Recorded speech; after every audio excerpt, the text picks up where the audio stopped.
Bismillahirrahmanirrahim. Assalamualaikum warahmatullahi taala wabarakatuh. Alhamdulillahirabbil alamin wassalatu wassalamu ala asyrafil anbiya'i wal mursalin wa ala alihi wa sahbihi ajma'in. Rabbi shrah li sadri wa yassir li amri wahlul 'uqdatam min lisani yafqahu qawli. Alhamdulillah, bersyukur kepada Allah Subhanahu wa taala kerana kita dapat dipertemukan lagi dalam siri belajar ilmu faraid. Dalam pertemuan ini kita akan memulakan ataupun menyentuh tentang kaedah agihan faraid dan lebih khususnya kita akan menceritakan tentang satu kaedah namanya ialah at-tashih. At-tashih. Sekadar pengulangan ataupun rujukan untuk semua penonton, siri ini kita masih membincangkan tentang kaedah agihan sesuatu ilmu faraid, iaitu komponen ketiga dalam mengetahui ataupun mengira sesuatu kes faraid. Kita telah melalui dalam siri yang lepas berkaitan dengan al-hajab. Kita buat saringan waris yang layak dan juga tidak. Dan kita juga telah menceritakan tentang satu kaedah dinamakan sebagai taksil, iaitu menentukan base number ataupun nilai bawah yang boleh dibahagikan kepada nilai harta sebenar bagi sesuatu kes faraid. Dan hari ini kita akan cuba menceritakan ataupun menghuraikan tentang satu kaedah yang dinamakan sebagai at-tashih. Okey. Sebagai permulaan, kita terangkan apa itu tashih. Kaedah ini dalam faraid adalah untuk sebenarnya fungsinya untuk menetapkan bahawa setiap bahagian saham dalam pengiraan itu adalah selari dengan bilangan waris yang ada bagi si mati. Dalam bahasa mudahnya, tashih ini hanya akan berlaku apabila waris si mati mempunyai bilangan kelompok yang ramai, terutama dalam satu kelompok itu ada beberapa individu. Contoh, si mati lelaki meninggalkan isteri lebih daripada seorang, 2, 3 ataupun 4. Ataupun meninggalkan anak, ini yang biasa berlaku, anak perempuan ataupun anak lelaki lebih daripada seorang. So, berkemungkinan saham itu tidak seiring dengan nombor bilangan waris yang ada, maka inilah yang diperlukan kepada pendekatan yang dinamakan sebagai tashih. Pertama sekali kita rujuk ataupun apakah maksud definisi kepada tashih. Tashih merupakan perkataan bahasa Arab, diambil daripada perkataan as-sihah. As-sihah maksud baik, sembuh, dan lawan kepada as-sihah ialah sakit. Manakala perkataan terma tashih ialah dari sudut bahasa ialah menghilangkan daripada sesuatu perkara yang salah ataupun yang mempunyai kecacatan aib. Tapi dalam ilmu faraid, konsep ataupun kaedah tashih dalam agihan faraid ialah menghasilkan angka terkecil yang boleh dibahagikan kepada setiap waris yang berhak tanpa berlakunya pecahan, ataupun pecahan yang dimaksudkan kat sini ialah perpuluhan. Maksudnya setiap waris itu dapat mengetahui berapakah nilai saham masing-masing yang akan didarabkan ataupun dibahagikan mengikut nilai harta sebenar. Kalau duit dengan nilai itu, maka setiap waris nak tahu bahagian masing-masing.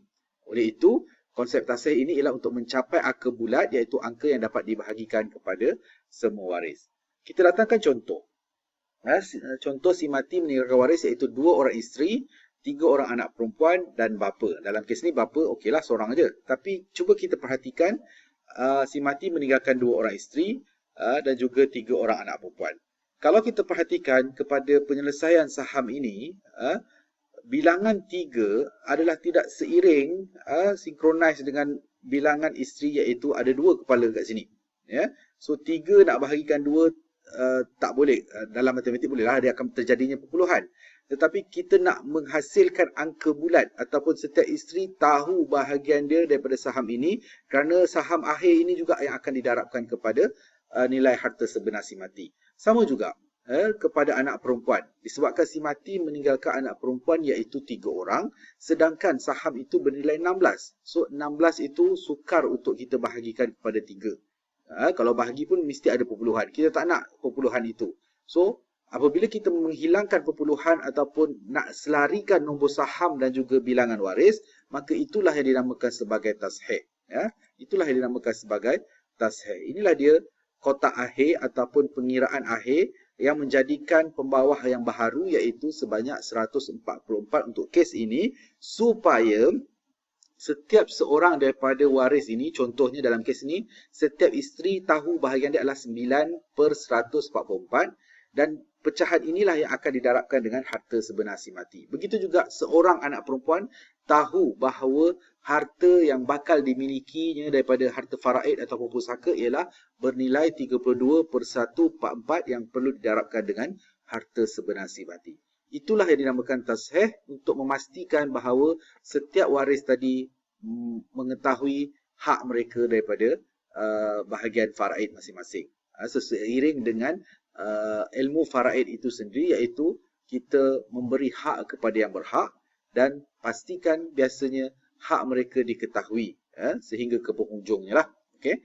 So kita mulakan dari sudut penentuan bagaimana approach kaedah ini digunakan. So kita kena memahami beberapa situasi. Kita ringkaskan di sini kepada 3 keadaan. Keadaan yang pertama disebut sebagai nilai saham adalah sama dengan bilangan waris. Kalau kita tengok contoh nanti, saham itu adalah synchronize untuk dibahagikan kepada bilangan waris yang ada. Itu satu. Yang kedua, nilai saham dan bilangan waris tidak sama. Seperti kes tadi, nombornya berbeza. Juga tidak boleh diselaraskan dengan satu angka yang sama. Yang ini memang berbeza langsung. Dan yang ketiga ialah nilai saham dan bilangan waris tidak sama serta tidak sepadan dengan satu angka yang lain. Okay, kita akan huraikan satu persatu keadaan ini mengikut apa yang telah disertakan oleh ataupun dibincangkan oleh ilmuwan faraid beserta contoh. Pertama sekali ialah kita katakan tadi situasi untuk menentukan tasheh ataupun menggunakan pendekatan ini ialah nilai saham adalah sama dengan bilangan waris. So, untuk situasi pertama ini adalah paling mudah ataupun hampir pasti tasheh itu terus dilakukan secara langsung, direct. Okay?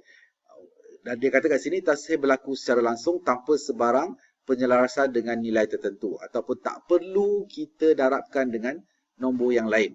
Contoh, dalam kes ini, si mati meninggalkan ibu, 4 orang anak perempuan dan juga bapa. Seperti biasa, apabila kita ceritakan tentang agihan faraid, kita dah pernah belajar sebelum ini, beri dulu bahagian ibu secara fardu, dalam kes ini 1/6 kerana si mati meninggalkan zuriat. 4 orang anak perempuan mendapat 2/3 kerana apa? Kerana bilangan mereka lebih daripada seorang dan bapa layak untuk mendapat asobah dan juga 1/6. Satu tinggal kat sini, asobah dan 1/6. Okay, sebab si mati meninggalkan zuriat perempuan. So 1/6 di bahagian bapa lah.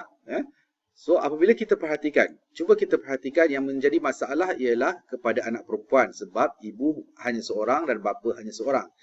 So tak jadi masalah. Kita lihat, perhatikan saham yang diperolehi oleh anak-anak perempuan ialah bilangannya 4 dan bilangan anak yang ada pun juga 4. So apabila kita perhatikan dua nombor ini, rupa-rupanya nilaiannya sama. Apabila sama, maka tidak perlu berlaku penyelarasan dengan nombor yang lain. Dalam bahasa mudahnya, dengan 4/6 ini, setiap seorang akan layak mendapat 1/6. So, pecahan akhir inilah yang akan didarabkan dengan harta sebenar si mati. Sebab kita tahu konsep dalam melihat ataupun menyelesaikan sesuatu agihan faraid, setiap orang yang meninggal dunia, harta nilaiannya juga berbeza-beza. Okay. Yang kedua, nilai saham dia dan bilangan waris tidak sama, tetapi boleh diselaraskan dengan satu nombor. Okay. Caranya ialah, tashehnya ialah mendarab asal masalah dengan angka yang sama tersebut untuk mendapat asal masalah yang baru. Contoh, ibu mendapat 1/6, 8 orang anak perempuan. Tadi 4 orang, sekarang 8. Bapa akan mendapat 1/6 dan juga asobah, tapi dalam kes ini 1/6 lah. Itu saja yang berbaki. Cuba kita perhatikan bilangan 8 orang dan juga saham itu adalah bernilai 4. So 8 dan 4 ni boleh dibahagikan. Ataupun 8 boleh dibahagikan dengan 4. So menghasilkan nombor 2. Untuk memudahkan situasi, maka keseluruhan pecahan ini, iaitu bermula dengan asal masalah, perlu didarabkan dengan 2, begitu juga dengan nombor yang di atas. So kita akan mulakan daripada nombor bawah, 6 darab 2 akan menghasilkan asal masalah yang baru, iaitu 12. Bila bawah darab dengan 2, saya kata tadi keseluruhan pecahan itu juga akan didarabkan dengan 2. 1 darab 2, 2, 4 darab 2, 8 dan 1 darab 2, 2. Apabila nilai itu telah kita darabkan, yang kita perhatikan hanya yang berlaku masalah pada anak perempuan. So, nombor itu akan menjadi nombor yang sama. Apabila sama, maka dia akan lebih mudah. So, setiap seorang daripada anak perempuan layak untuk mendapat satu bahagian daripada 12 bahagian yang telah menjadi nombor yang lebih baru.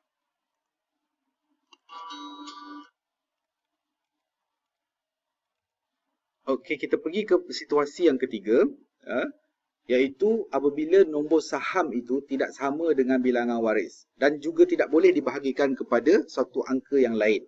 Dalam situasi begini, maka kita akan darabkan saham dan juga asal masalah itu dengan nombor yang menjadi bilangan yang bermasalah itulah. Contoh dalam kes ini, yang mati adalah perempuan meninggalkan suami, seorang anak perempuan, 3 orang cucu, iaitu anak perempuan kepada anak lelaki dan juga saudara lelaki seibu sebapa, seorang sahaja, abang kandung contohnya. Lepas tu kita akan selesaikan seperti biasa. Cuba kita perhatikan. Selepas kita selesaikan mendapat nombor 12 sebagai base number dan saham mereka ialah 3 untuk suami, 6 untuk anak perempuan, 2 untuk cucu dan 1 untuk adik-beradik lelaki. Tetapi yang menjadi masalah ialah 3 orang cucu ini. Sebab nombor 2 tidak sama dan tidak boleh dibahagikan dengan satu angka. So, apa yang perlu kita buat ialah dalam kes yang sebegini, maka keseluruhan nombor atas dan juga yang bawah ini perlu didarabkan dengan nombor 3. 3 ni datang dari mana? Iaitu melihat kepada bilangan cucu tersebut. Okey, kita mulakan dengan nombor yang bawah ataupun asal masalah yang sedia ada, iaitu 12. Darab dengan 3 akan menghasilkan asal masalah yang baru, 36. Atas juga akan didarab dengan nombor yang sama. 3 darab 3, 9. Okey, inilah bahagian suami, iaitu 9 per 36. 6 darab 3, 18 untuk bahagian anak perempuan disebabkan seorang sahaja. Dan 2 darab 3 adalah 6. Dan 6 boleh dibahagikan kepada 3 orang, bermakna setiap daripada cucu itu memperolehi 2 per 36. Dan untuk adbang kepada si mati mendapat 3 per 36. Inilah keadaan ataupun ringkasan bagaimana untuk kita memahami tasheh itu ataupun pendekatan mana yang perlu didarabkan dan mana yang tidak perlu didarabkan, melihat kepada nombor mana yang bermasalah, bilangan mana yang bermasalah yang tidak seiring dengan sesuatu saham apabila penyelesaian itu kita buat. Itulah dia pendekatan ataupun kaedah yang dinamakan sebagai tasheh dalam ilmu faraid. Mudah-mudahan mendapat manfaat. Wabillahi taufiq wa hidayah. Wassalamualaikum warahmatullahi taala wabarakatuh.